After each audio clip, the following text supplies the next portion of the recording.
Here I have JAECOO 5 and let me show you how to set up the screensaver on the following car. So at the very beginning, let's start by using the home screen. Let's find here and select the settings. Afterwards, let's choose here the display. So as you can see at the left side, you need to tap display, and here you can tap screensavers. So you can decide which of the screensavers you would like to use. As you can see, you can unclick any of this, but you need to have clicked at least once, but you can select all of them.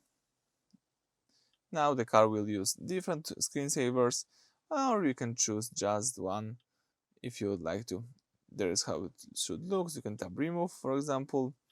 Let me leave only the middle one, and you can check out how it should look.